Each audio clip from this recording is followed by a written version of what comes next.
বস্তায় আদা চাষের জন্য আমাদের এখানে মাটি প্রস্তুত করা হচ্ছে।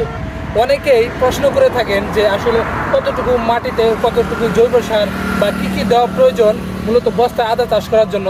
এ বিষয়ে বিশদ আলোচনা করব, দেখতে থাকুন শেষ পর্যন্ত। বস্তায় আদা চাষের জন্য দোআঁশ বা বেলে দোআঁশ মাটি সবচেয়ে উপযুক্ত।